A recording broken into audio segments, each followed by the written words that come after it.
Happy Monday, everybody. You've noticed we are missing somebody this morning.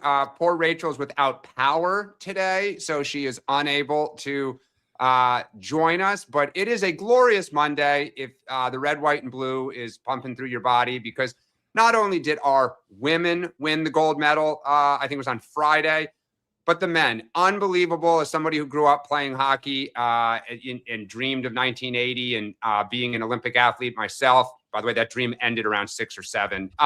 It was awesome to watch the United States win the Olympic gold, and Jack Hughes for all he's been through. Sean, were you watching? I know you were heading to the airport. You're live from Vegas, by the way. What are we at? 5:30 in the morning, Sean. I like it. Yeah. I did. I watched it on my phone on a people mover at Dulles Airport. Nice. I would have watched it at home, except for, as we will get to later, some department had suggested it might be smart to get there early. I was actually listening in the car. My son was taking him back to school early because of the snowstorm coming in, and he had it on his phone. Amazingly, perhaps we didn't look in the right place. The Olympic hockey game was not on Sirius satellite radio. Was looking everywhere trying to find it. So he was streaming it on his phone. Yeah. And we had it. But what a great way to end the Olympics if you're an American and an American hockey fan. It's not just that, but you got to admit, beating Canada is not just like playing some random team. I mean, there was something just climatic about going into overtime, beating them. Yeah. And for those who don't know the history of 1980, when we beat the USSR, and it was in the semifinals, by the way, not the finals. Obviously, you had the Iran, stuff going on in Iran. The country just did not feel very good, yet inflation was picking up. And it just kind of brought everyone together. And I think, at least for a brief moment, you saw kind of the right, the left, everyone kind of, joyously celebrating. Including our FBI director. He was excited. Yeah, well, we may get to that later, but yes, including, and who is, I will say, a hockey fan. He always has been. But all right, so coming up today, folks, on today's 5, well, obviously what happened right after we got off the air, but we'll talk about Friday and the Supreme Court decision and kind of what comes next. If you don't watch the Huddle every day and you don't listen to him, one Sean Spicer has telegraphed this, I believe, since last summer or spring. Yep. So, Sean, we'll all want to hear what you have to say. Mexico, I mean, kind of, oh, by the way, that just this mayhem that's happening and more reporting also about Iran. We're then going to do kind of both some troubles that are brewing on the right, also some troubles that are brewing on the left. And then Media Monday, we'll have a little fun. Susan Rice, for those who don't know, stepped in it here recently as a Netflix board member. And then also, I have a feeling Sean and I are going to disagree. AOC Friday night got comfy on the couch, had a few things to say, and then asked me anything on Insta. So we'll talk about that. I want to hear your take on this now. Yes. But let's get to the day book. There's going to be a busy week here. Today, for those who don't know, Gavin Newsom is kicking off his book tour. He's going to have a lot of media this week. I am sure a coincidence with the State of the Union happening, that Gavin Newsom will be out there. The DCCC this morning is releasing what they call their red to blue target list. Both parties kind of tend to make a big deal of this, try to get fundraising and press interest. But these are the members, the Republican incumbents that they are looking to defeat. They are going up to those who won by 18.5 points or less. Sean, that's a pretty high number. I'm a little surprised about that off the bat, but I'm not that surprised. I think they want to give the base and their donors something to look at that says a big number, gives confidence that they'll take over the House by saying, look at how big the target list is. I think anyone on the inside will recognize how ridiculous some of this is, but I think there's a purpose. There's a reason they're doing it. It's to instill confidence in their donors and their grassroots base. Yeah, no, I agree with you on that. And then at 10 a.m., Trump's going to participate in what they're calling an Angel Families Remembrance Ceremony. I think there's going to be people who have been adversely impacted by illegal crime from illegal immigrants. I think Laken Riley's family, I believe, is going to be there. Yeah. So this will probably be a pretty emotional event. And of course, this is kind of the kickstart to tomorrow night. And then 11 a.m., as he likes to do, usually in the afternoon, but today in the morning, Trump participates in a policy meeting. Sean, you think we'll hear from our president here at one of the two events, taking questions from the press? Or I do think he'll take at least a few, sure. Yeah. But you also, it'll be interesting to see how much he wants to save for State of the Union. Yeah, yeah. And in fact, I imagine the reason his schedule is largely cleared this afternoon is prep for that State of the Union. And a reminder, we are going to do a special show tomorrow night, kind of 15 minutes before the State of the Union. Log in. Sean, Rachel, and I will talk about kind of what we expect. By that point, we should have some sense from the White House of how this is going to go. We'll then watch it with you. A few comments here and there during the course of the speech, and then afterwards we'll give kind of our first thoughts and then really get into it on Wednesday morning. Before we get going here, quick word from our sponsor, Cozy Earth. If you follow me on Instagram, you know a few fans of the show my wife and I had them over for dinner on Saturday night, and after we ate, some people said, "Do you really have a Cozy Earth bubble blanket?" And I said, "Oh, we do. I'm not lying. Why? I would never do such a thing." Went in, got the Cozy Earth bubble blanket. All of you out there who are here know who you are. They were feeling the bubble blanket, and they all said, "Oh my God, it truly is soft. I have to go out and get one of these." So don't take our word for it. Now we have validators within the community who would tell you what an amazing thing it is. Yesterday afternoon, took the dog out for the last walk as the snowstorm was starting, snuggled in on the couch to watch golf, which, by the way, Sean, when it is snowing here in the Northeast, watching golf from Los Angeles, where I think it was 80, and if there was a cloud within 100 miles of Riviera, I didn't see it. My God, you're nice and warm on the couch, but the Cozy Earth bubble blanket. We got to get like a travel version. Oh, that's what you need. Do you do the like Ziploc bags where they take the air out of it so you can fit even more in your suitcase? Did you ever do that? I do have some small travel bags for Yeah. shirts and stuff that I and then they're not the vacuum, but they do tighten down so that you get a little bit more space. Yeah. All right. So Sean, before we get going here, you're in Vegas. Do you gamble at all? I mean, do I? I'll throw a $5 or $10. Well, apparently more now, but I'll play a hand here or pick a number on the craps table. I was going to say, so what is your game of choice? Do you have a? I'll play a hand or two of blackjack, and then I like picking out a couple numbers on craps and seeing if they hit. But that's like if I spend more than $100, that's a big deal. Yeah, I'm with the blackjack. And by the way, I did this once where I walked down. I forgot I put some money on a number, or just red, or I think it was, and I made like $500. And I walked away, and all of my buddies were like, "What are you doing?" And I go, "What you guys know the odds, right? It's not like it's going to get better." And they're like, "No one does that. The house always wins." That's right. All right. Well, let's kick it off. I think the big news Friday, obviously, and then through today, it'll come up tomorrow in the State of the Union. The president talked about it over the weekend, was this Supreme Court decision. I think, as I've been saying, I thank you for pointing this out. There's a total misread of the court, and what people keep getting wrong is they saying that it's all deferential to the president. Anyone who says that is not understanding what's really happening. The court is very strict constructionalist. They're looking at the articles of the Constitution, saying where does the power derive, and in many cases, it's an Article 2 executive power, which is what the president has, and so that they're deferring to Trump. In this case, trade is always been defined as an Article 1 legislative power. And the president has two choices when it comes to trade. These emergency powers, they call IEPA, and they're immediate. They allow the president to declare a national emergency and impose certain tariffs. And then there's what they call trade dispute mechanisms. There's things like 122, 201, 232, 301. There's sections of the trade law that allow the executive, by power given to them by the Congress, to say, based on certain things, unfairness, theft of intellectual property, national security, you can do the following. The problem is, and this is where that happened in Liberation Day, is that when you go with IEPA, you obviously have the challenge you do immediately with the court, and they knew this was a possibility. With the trade dispute mechanisms, the president has 100% authority to do it.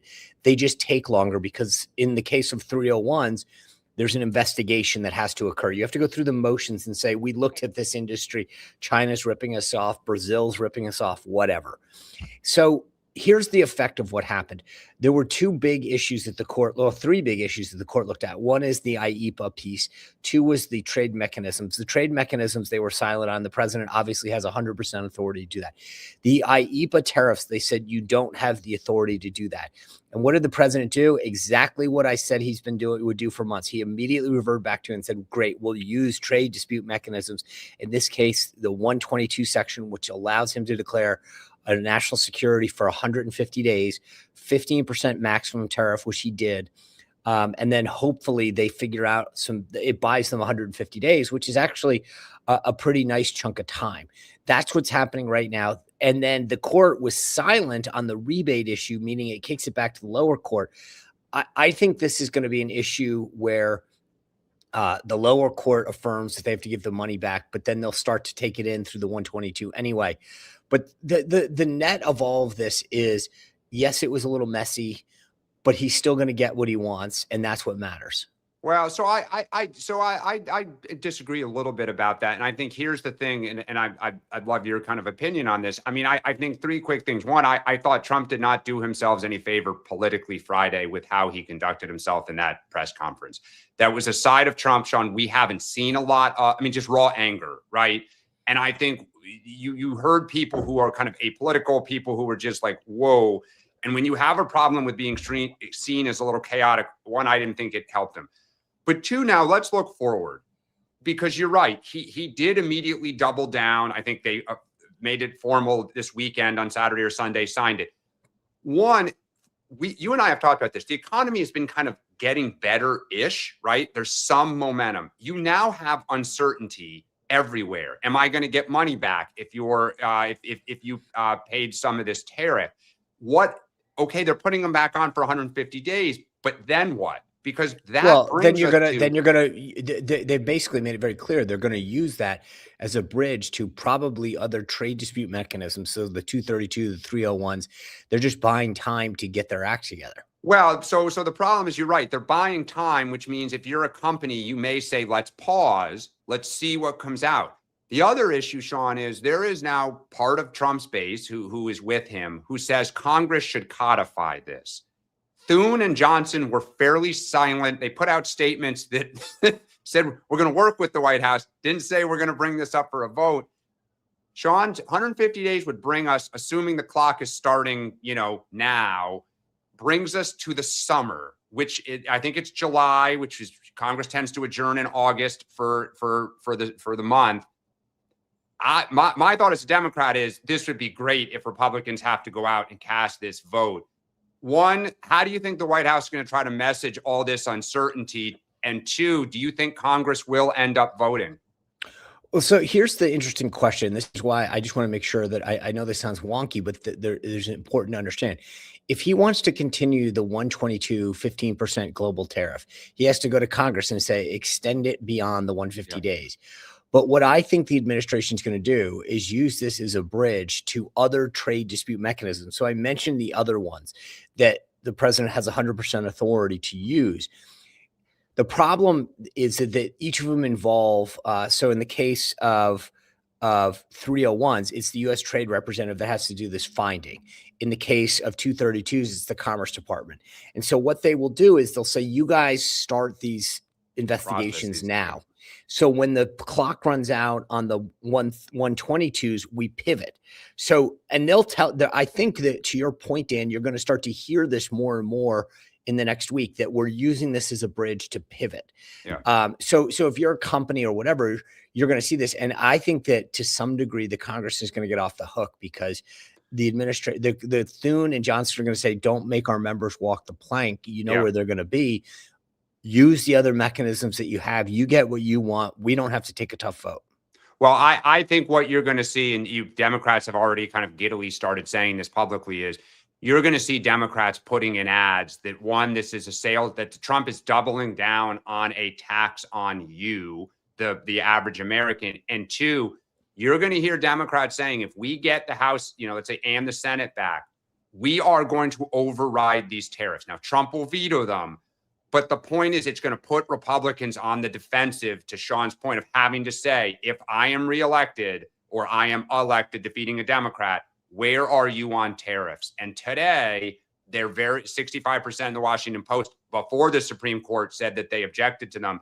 So this will be very interesting. But again, hat tip, Sean, to you, former USTR representative here, or a part of the team. You flagged this months ago that this was likely going to be the outcome, and this is what they would pivot to. And on Liberation Day, being on the morning meeting with you at that time, you said there was a fight internally between those at Commerce who wanted to go kind of guns a-blazing and those maybe at USTR who thought this may be a bad idea. So listen to Sean. Well, and I think, yeah, I appreciate that. Take your medicine in the morning and then listen to Sean. Yeah. I think part of this too is you mentioned his frustration at the press conference. I think it was internally, right? There's a bit of which you're looking at the people who told you to go down this path. And you're going, you guys said that this was the smart way to go. Yeah. And now the question is, I think you're going to see, will be interesting to see. I think it'll be, my opinion is in Trump's orbit, you always wonder who's a scent and who's not. I think Jamieson Greer is somebody to keep an eye on in the next few weeks because he's a quiet, steady hand. He's more of a technocrat, very, very steeped in trade law and trade trade mechanisms. I could see him gaining a lot of prominence in the next few weeks as we pivot to this. Well, Howard Lutnick, in my opinion, looked like he'd seen a ghost standing there. So read into that what you might, folks. All right, let's go to number 2 here because, just so much news. Obviously, the unbelievable Olympic stories here this weekend. But across our southern border, Sean, it first broke that this drug king had been killed, that the Mexicans did it. Few hours later, it comes out there was U.S. assistance with this. Obviously, there have been rumors of whether the U.S. would wade into Mexico to do this. We thought initially the El Paso airport closure may have had something to do with that. Turns out it didn't directly, but a few hours later, you see all this mayhem in Mexico. State Department telling Americans, because a lot of American retirees who live in Mexico, obviously it's a big place for people to go visit, particularly in a snowstorm here in the Northeast. Sean, we're going to talk about Iran next. We talked about Cuba, Venezuela. You have thoughts about kind of where this may go? The administration has been really pressing Mexico to do something, but I'll just say my first thought is there are a lot of Americans there, and the Mexican drug cartels are no, blank laughing matter. I would worry, what happens if Americans get kidnapped and, killed? What does Trump do? I think you're right. Look, it's another X factor. There's a couple things here. When you saw the videos, at least some of the things that the cartel members were doing to, they're blowing up gas stations and stores. It's pretty scary, right? It's something out of a movie. To your point, it's not just the people living there, but it's does stuff come south? Do they come north of the border? Do they push up? Do they do things? I think this is between this and Iran. The big factor for Trump, as you point out, is that where you earn your chops is domestically, is affordability moving in the right direction? Is crime moving in the right direction? And suddenly you've got to have your focus on your southern border and then in Iran. And this is a big deal because, we'll see what the Mexican president does. Do they ask for U.S. assistance? Does Trump reflexively want to give it, which is very much in his, you can see him saying, I've been watching these videos. I'm sending, this, mountain division down to secure certain things. But this is not that, when you're president, you don't get to play, using a Vegas reference here, you don't get to pick the cards in your hand. And unfortunately, sometimes, you get dealt cards that you don't want to be playing. I don't think many presidents want to be playing the foreign policy cards. And so here you have two fronts, one very, very close. The Iran thing you and I have talked about, it's hard to define to a lot of Americans. What are we doing there? Why is it important? How is it in our national interest? In Mexico, I think a lot more people are going to say, hey, what's going on there? And is that thing coming north? So this is two things that right on the eve of the State of the Union, you don't want to be dealing with. Yeah, I just, I was reading some of these stories about the really military grade equipment these cartels have. And it is scary. They control a lot of the local police force. There's so much of the Mexican government is on the payroll. So Stay tuned. Again, this is something to watch. And I say this in all seriousness, spring break season is coming up. A lot of Americans go to, whether it's the East Coast of Mexico or the West Coast of Mexico. So if you're going to Mexico, please be safe. In your we barely touched on Iran, and I think we saw this last week on Friday with the president saying 10 to 15 days. We joked that, the last time he said this with respect to Venezuela, he went in within like 10 minutes. I think this time he means it, meaning the 10 to 15. They've already talked about talks later this week. The problem is that we continue to get to this crescendo where we've stepped up the game. Iran clearly is not going to do what we want. They've made that very clear through their actions. And so at some point when you've sent 2 carrier strike groups into the region and you've got this much firepower and you don't use it or you don't get something, you've got a problem. So I have a feeling that we are, literally days, if not sometime this weekend, from very specific strikes into their capabilities. Yeah, and I've said this to you off air. I've wondered if he's waiting for the Olympics to end to get American athletes out of Italy, get the kind of major partners that are part of the Olympics out of Italy. Obviously, people remember the Israeli athletes, Munich in 1972, kind of clear out. Sean, I don't know if you've seen it yet, because again, you're in Vegas. It's super early in the morning. Thank you for being up with us here. Wall Street Journal has an amazing story today that kind of TikToks this meeting in the Situation Room late last week. Oh, by the way, somehow it gets in. JD Vance had a lot of questions about this. General Kane could not give the president kind of a high degree of certainty of being able to achieve the mission, which, by the way, we don't really know what that is. But Sean, there's this kind of couple of different places reporting that Trump is considering a kind of surgical strategic strike with the idea that the Iranians will come to the table. And if not, Sean, they're talking, these stories all say the same thing. So I'm going to assume who's ever leaking this is the same, set of people, of a 1-month campaign that may include ground troops. You've said, I don't think Trump wants to do this. I agree with you. I assume they're trying to tell the Iranians, you need to, come to the table. But I'm sure parts of the Iranian government are thinking, are you really going to send troops into our country? Sean, to your point, how do you walk away now? I mean, well, that's why I said you've kind of upped the ante here. The stakes are high. But to your point about General Kane, I think I've been making this point for a while that it's not that General Kane doesn't have options. It's that no one knows what the solution is. I mean, you go in and you topple the regime. The what's next is not some simple deal. In Venezuela, it was kind of like, okay, Delcy Rodriguez is going to be the person. You could have even come up with a solution that said Machado would be the president and we would back that somehow, right? I think part of the reason we didn't back Machado is that we knew that we would have to have a follow-on force to go in there to make sure that, the cartel's there and the military didn't undermine that. In Iran, it's a completely different situation. This is not something that some military leader can come in and say, this is how this is going to go, because it's a huge, huge X factor. So I think you're right. The reporting is generally consistent with everything I've heard, which is really go after government military capabilities, maybe take out a couple of runways just for fun. And then really hope that they get forced to come to the table. The bigger and broader point that I would make on all this is that, like, even if they say uncle and come to the table, I don't trust them. And therefore it's like you would get something that they would say, all right, well, we will slow this down and give you inspections on the 3rd Tuesday of every other month.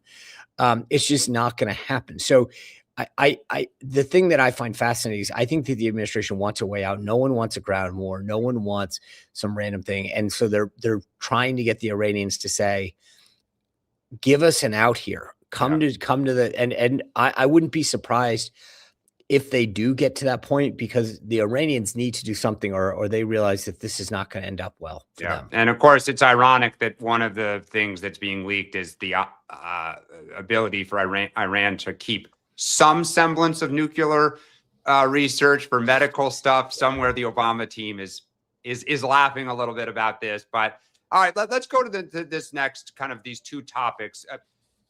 Both parties, the politics is never stagnant. But Sean, end of last week, again, we pick 5. We could pick 100 topics every day. Maha, fill people in on kind of what's happening under the radar and why this is worth keeping an eye on here as we think about the midterms and future.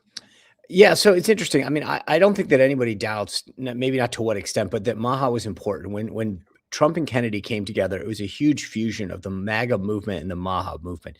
You really got a whole new consort of folks, a constituency of especially working moms with kids. Not that it didn't transcend gender, but I think there was a group that was frustrated with how food and nutrition wellness was being described to the American people. And it was a huge, huge win and helped the Trump coalition come over. Huge Particularly after victory. jobs, by the way, Right. where suburban women had been a problem in 22. So yeah, you're good right. point. And so there's this meeting that apparently happened and a lot of polling that, again, no one's 100% on this, but generally speaking, there's this view that from up high, they have told the Maha folks at HHS, hey, we need to pump the brakes a little on vaccines. We need to pump the brakes on some of the stuff where medical schools, because one of the big things in the Maha movement, again, some of these are niche, but they're important, that if you realize most doctors don't get any nutritional training, and then you've got these, naturopathic doctors that are really ascent in Maha, bringing new, different approaches that aren't completely pharma based, and how much control pharma has over our med schools. So there was a big, big piece of that. And then last week, where the fusion between Maha, HHS, and the EPA came in, was there's a drug, I guess, a chemical, an ingredient called glyphosate that's in a lot of stuff. And Bayer, i.e. Monsanto, was really under the gun for it. And they got some exceptions and carve outs and et cetera. This is a big deal. And it looks like the word that is coming out is, okay, a lot of the Maha stuff needs to kind of quiet down until after the midterms. And this is not going over well with a lot of folks who really thought that Bobby Kennedy would be the guy that bring them to the promised land on this stuff. That being said, I'm not as down on all of this as everybody. I think there's got to be a recognition that, we got to do what it takes to win so that we can continue and finish the agenda. So it's not stopping it. It's kind of quieting down some of it that might not get as much positive attention. So there's this. And then, of course, obviously the whole Mike Huckabee story dominated a lot of the discussion. I'm interested. I've seen it from both sides, where some people are, coming out very strong for Tucker.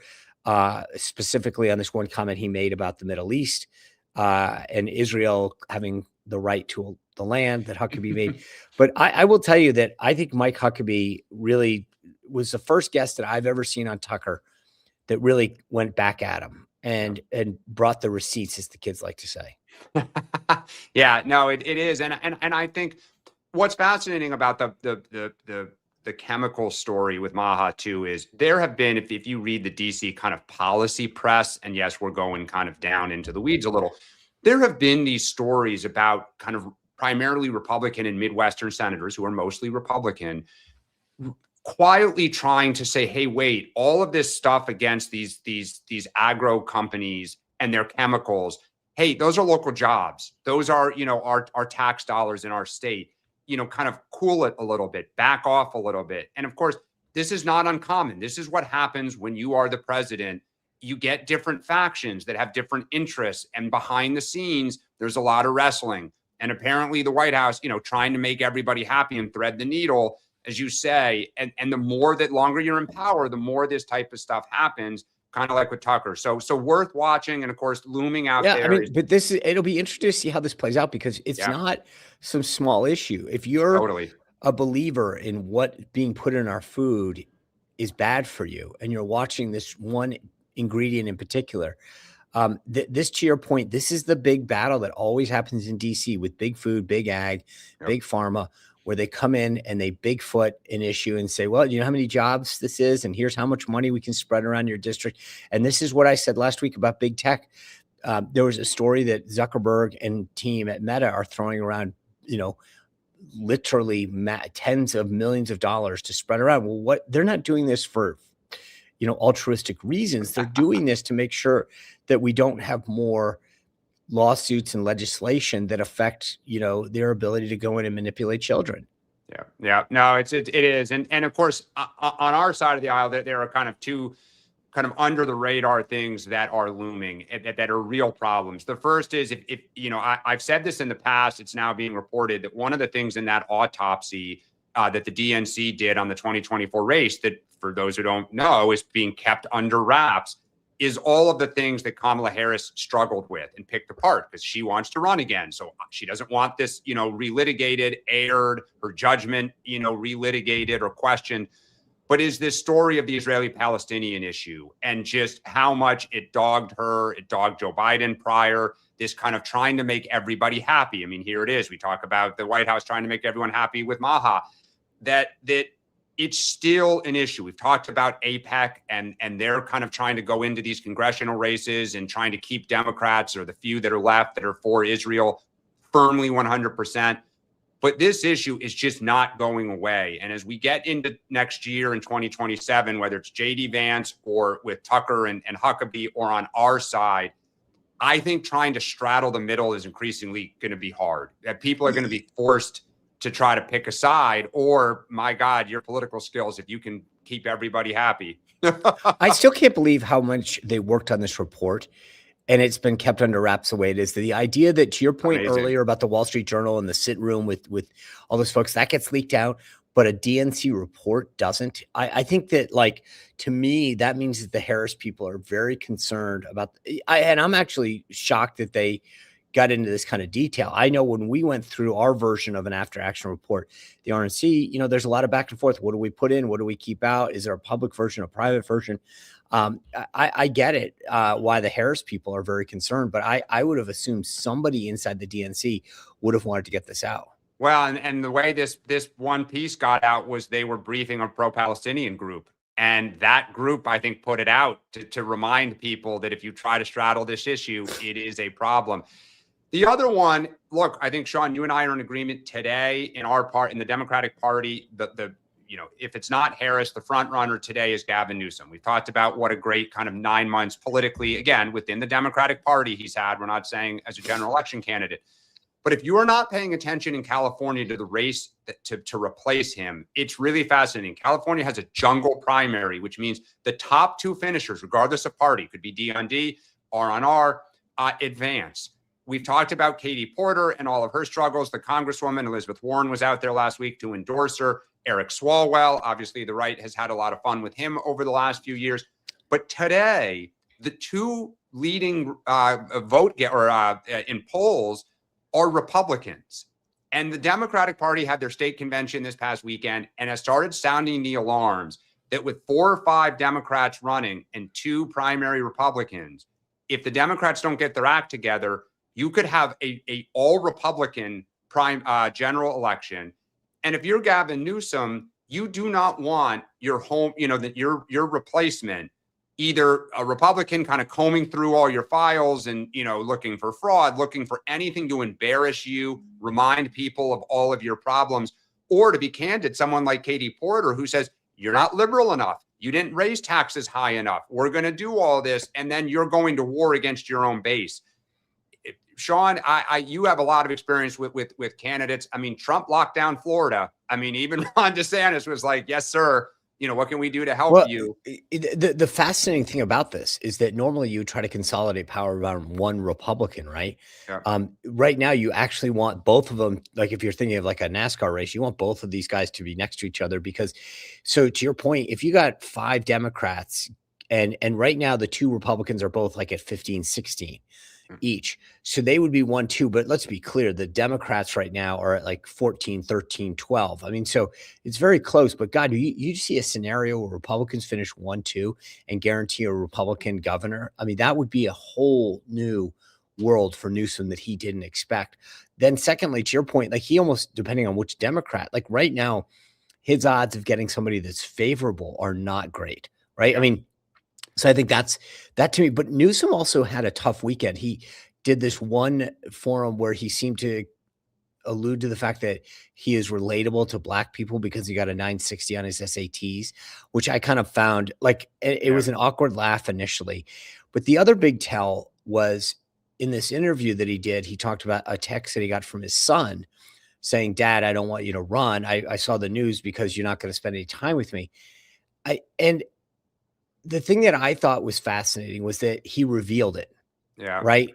And so if you are now like, to me, the obvious question is that now it's fair. I mean, it's fair game to say, okay, so does this mean your son and your family's on board? Because Gavin's response was, we'll talk about this and decide as a family. Right. Yeah. And the difference is Joe Biden said this back in the day, but it was his adult children. So, you know, you can have disagreement as adults, but if you're telling me that you're going to weigh your family's opinion into your decision, then he's creating a scenario that I don't know that he wants. I mean, I get why it was cute at the time, but this may not be the smartest decision that this guy has made when it comes to, you know, invoking questions on the road where someone says, what kind of a father are you that your kids still said no and you chose to choose this over your kids? Well, and look, I'll give credit to Mark Halperin, who has said for over a year that his family may be the reason that he does not run. But, you know, I'll just, for all my Democratic friends, it's fascinating. Governor Shapiro, huge problems at home with a lot of Democrats who don't like him. Gavin Newsom may have huge problems at home, and yet they're the two front runners. So interesting. Kamala Harris sitting there like, yep, I'm still thinking of running. Well, Dan, here's the beauty: is it wasn't limited to Newsom this weekend.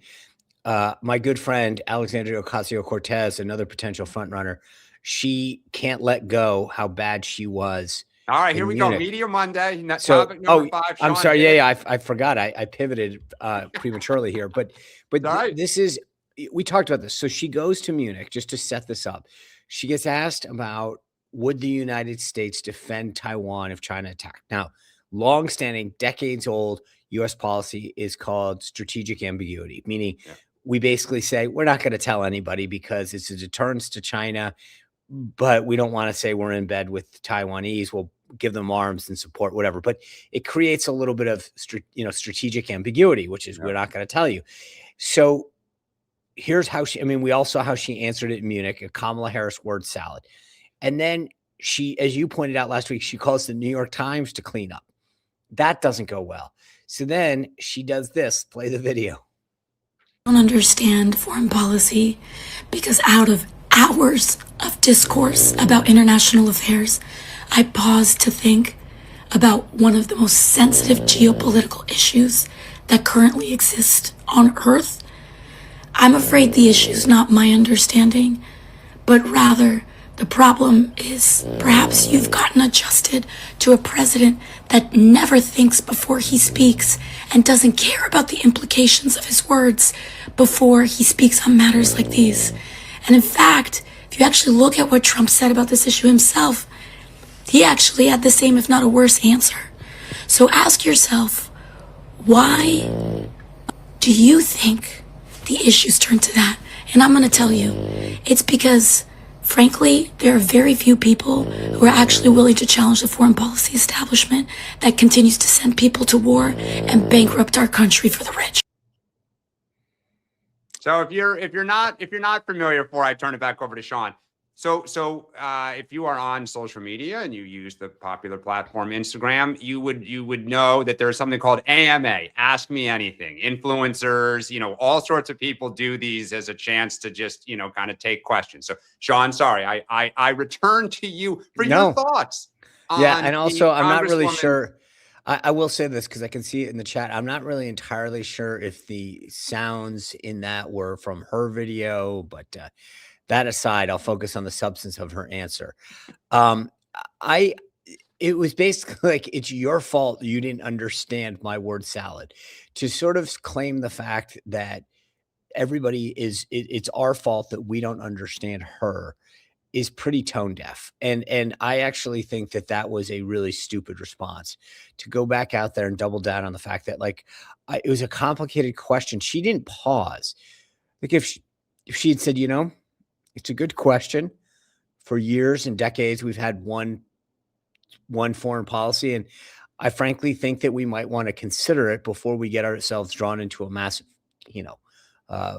naval battle in the Seventh Fleet. And so I have spent that's pausing, that's reflecting, that's pensive. Sitting around and talking, just making up words for 4 or 5 minutes and not saying anything is not thoughtful. And she's trying to excuse that because she didn't know what she was talking about. She wasn't prepared. So the thing that's fascinating to me is that at some point, stop digging.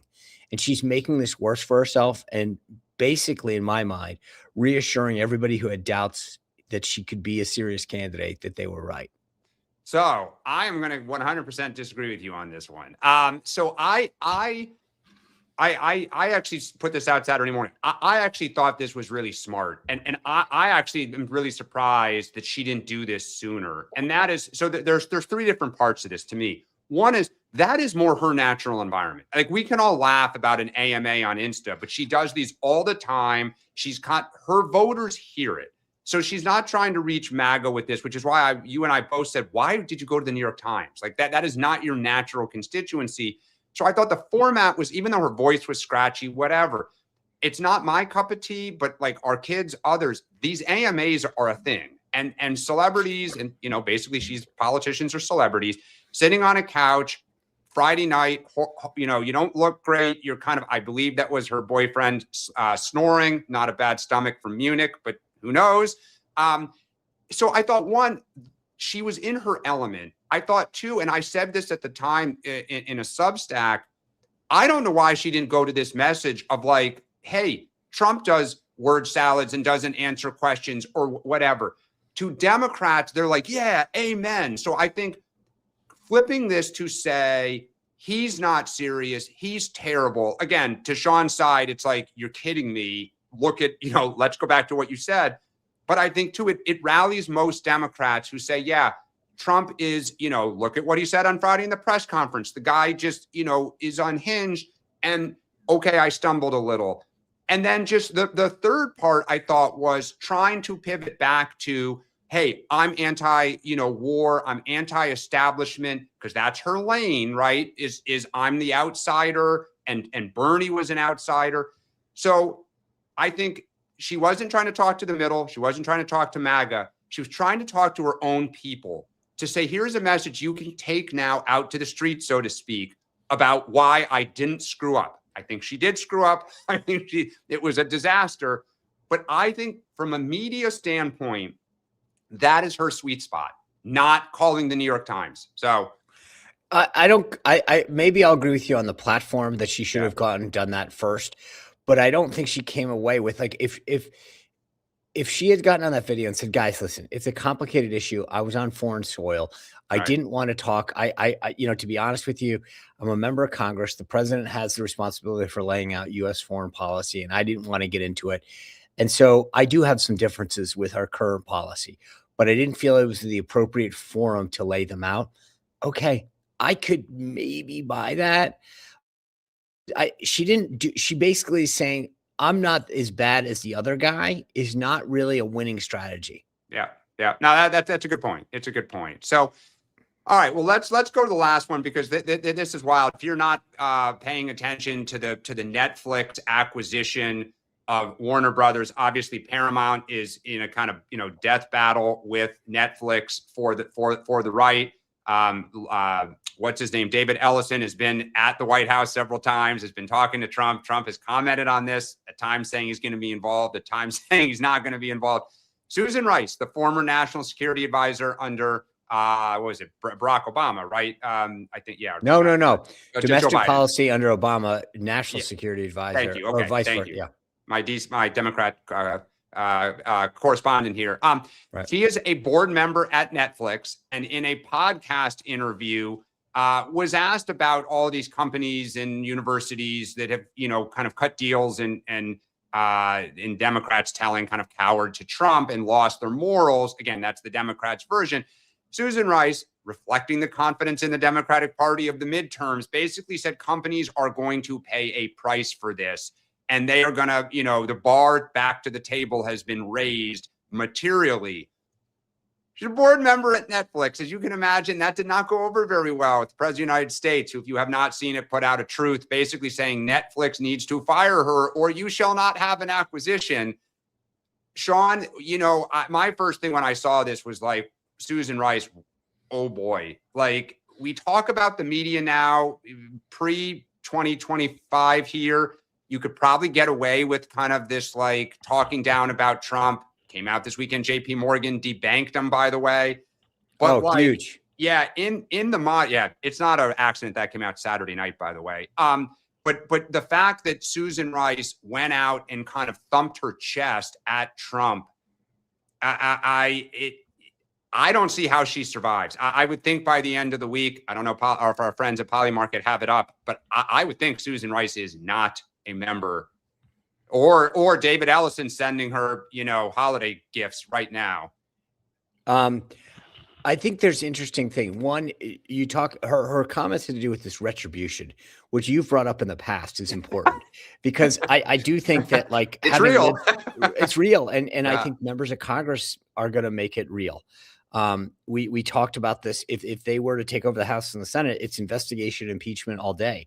Yeah. And I think that our side needs to understand how consequential it is if Democrats take back the House or the Senate. That being said, it was wholly stupid. It wasn't it was just stupid for her to comment on this as a sitting board member who needs the president of the United States to do something. You can talk all you want about the transactional nature of whether it was, but when you take on a client or you're a board member or whatever, you should have the awareness to say, God, that really wasn't the smartest idea to say out loud at the time. Maybe that's something you say on a Slack channel even. But it's not something that you say out loud. And I thought to myself, to your point, like if you've created a scenario where you've put the company's merger in jeopardy, I think that they have to cut ties with her. Now, the one thing I will tell you is we talked about this a few weeks ago, the unintended consequences sometimes of doing things where you go after a member of Congress or a political enemy or whatever. The question is, does Susan Rice become more powerful on the outside and join some organization that dedicated? I don't know that I care either, but I'm just saying. But I think right now, if you're Netflix, you have to say, hey, this is not a good look. You're not being helpful. Maybe they give her a suspension, or I don't know what you could do with a board member. She takes a timeout, but it's not going to go over well. I mean, Susan Rice, Don Lemon, maybe a future podcast together. Oh yeah, that's actually not a bad idea. Not bad. All right, well let's take some questions here. Let's see. Okay, curious observer. Why couldn't Kash Patel's people just say he is going over to Italy to enjoy the games instead of insisting it was purely for business? That way, he wouldn't have gotten the flack that he received. Look, I have always kind of rolled my eyes at the attacks on, government officials when they, attend sporting events or whatever. But Democrats have obviously been on the receiving end of lots of kind of Trump era attacks, whether it's, Obama plays too much golf or I have been surprised, Sean, just in the last year. Again, I am a huge sports fan. I love it. Like my dream as a kid was to be both an Olympic athlete and a sports broadcaster. Trump has gone to the Super Bowl, the US Open, the Ryder Cup. Like he loves to attend sporting events. Kash Patel loves to attend hockey events. Like the idea the FBI director just happened to have a meeting tied to this and was in the locker room. Kristi Noem with that plane, like, Sean, does the White House at some point say, like, guys, we're heading into the midterms. Like, I don't want to see this in an ad that, you guys are all doning, sport at sporting events, or do you think nobody cares? I think the people who care, right? Yeah. So your side's going to get outraged by this. There's a bunch of people on our side that have put out videos and memes saying, here he is and the U.S. hockey team celebrating, put the president of the United States on the phone with them. So what a our great side's moment for the country. And by the way, I will say this just real quick. You want to talk about Polymarket? Let's just throw this out there. Does the U.S. hockey team, the president last night on the phone saying, I will send a military plane. Do they show up at the State of the Union? Yes or no? Yes. And let me just tell my Democratic friends, those who show up in the hall, if you do not stand up for an American athlete, whether it's hockey, it could be the women, because the women want to give, props to them and all the other athletes that competed, won medals, whatever. If you do not stand for an American athlete, my God, have your head checked. You better be the first up and leading the USA chant, not sitting on your hands with a paddle. So, Dan, I'm going to tell you this right now.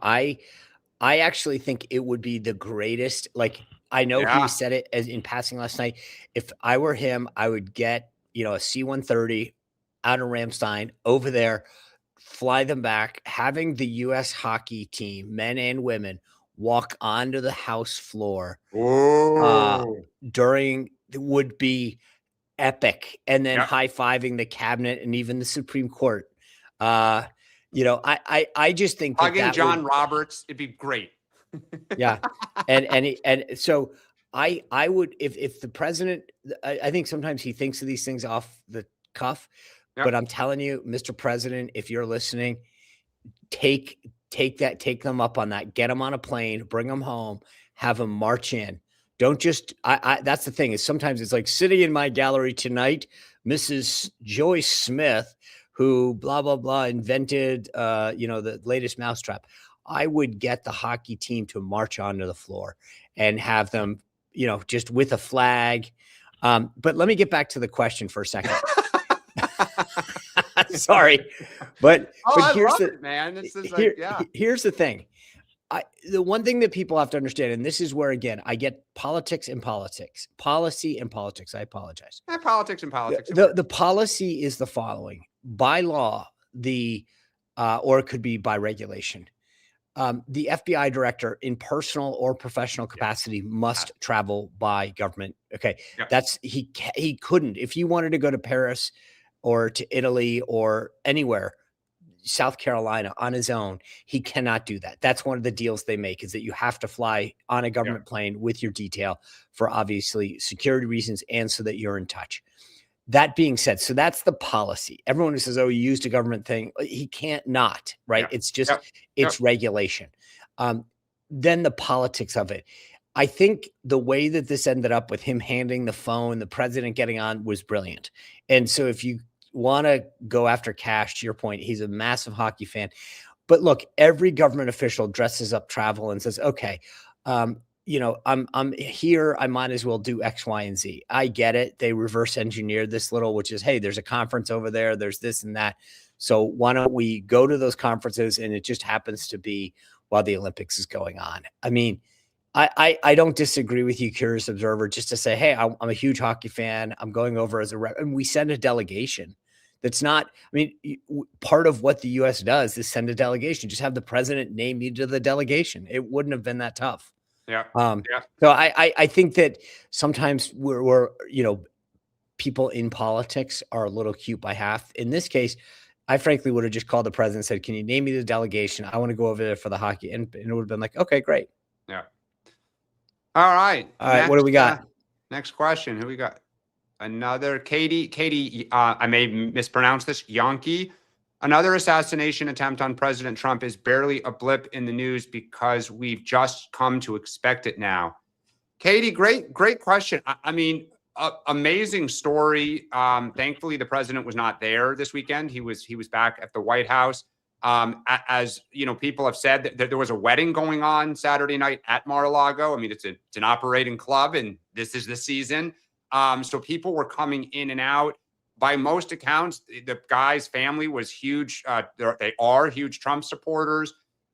Sean, what I've seen is he was upset about the Epstein files, which, like, wow. But you're right, Katie, given the world and all the events, it did not, it was in the news, but it is a reminder that Donald Trump just continues to face threats, every single. Sean, I don't know if you know this, and I don't know because I don't know how much they publicized it back in the day, but he has to be the most number of public attempts on his life I don't know, back in the 80s, other than the Reagan, when he was shot, they didn't put this stuff out as much, but I can't remember in my, the last 30 years. I'm sure the Clintons had it. Every public official does, but the actual public. I think to your point about public, and Katie's got a point. The idea that it was sort of just, oh, they killed the guy, let's move on. This wasn't like, this kid seemed to have the tools to inflict some serious damage. Kudos to, the one thing about not just the Secret Service and obviously the Palm Beach Sheriff's Office, about law enforcement in general is that you have to be right 100% of the time. Yeah. You know, when you're TSA, the FBI, whatever, any protective service, you have to be 100% right. And that's a very difficult batting average to maintain.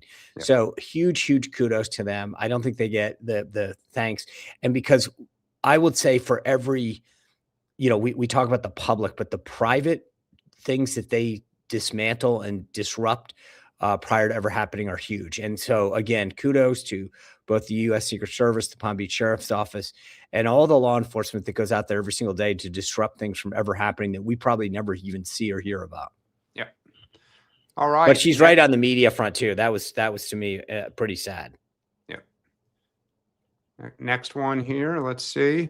Okay. Professor Kenny. Professor Kenny, it was great to see you this weekend. Question: is Trump prepared to send boots on the ground in Mexico? Well, that assumes they're not potentially already there. And I don't say that to be snarky. I don't know, because I agree with Sean. The fact it's on our border, I think Americans will have a slightly different feeling about this. I also think no one doubts there's a drug problem with the cartels, and it impacts America, whether it's towns on the border or obviously the product that comes into this country. Sean, you think he would do it? Put boots on the ground? Yeah, it's a different calculus. I mean, Yeah. it's a great question that Professor Kenny's asking, because I do think that putting them on the border is a very different thing. So on the U.S. side, it's very different than sending in troops to Mexico. I think that would probably have a very different reaction, or it could have a different reaction. I shouldn't say that. Yeah. But I think that putting boots on the ground at our southern border to make sure that nothing flowed north would be welcome. Yeah. Yeah. And so prepared, I think that's the other key word. Is he prepared to 100%? I would be interested to see what we are doing. And that's the one thing. You've got a bunch of National Guard troops, both in Texas, Arizona, whatever, that are probably trained and equipped and ready to go on this front. So that's the one nice thing, is there's probably a lot more of an agile force that you can use in this situation. Yep. Great question, though. Next question. Kim Sittler, I may be mispronouncing it. Question: if the people have paid the extra for the tariffs that the companies have assessed to their customers, how can the refunds be sent back to the companies? Isn't that double dipping? Look, I think as much as Democrats are saying, and I believe Sean may disagree, if Republicans, if the shoe were on the other foot, Republicans would say the same thing. Give it back to the people. It's just it's apple pie heading into a midterm.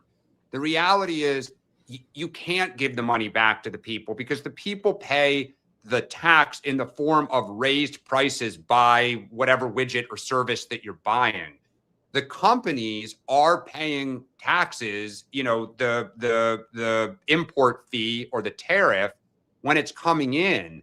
And so McDonald's can't say, Kim, you bought a hamburger and the tariffs raised the price of the hamburger 9 cents. Here's your 9 cents back. It's companies, but I don't know how they're going to do this. The claims will be unbelievable to process.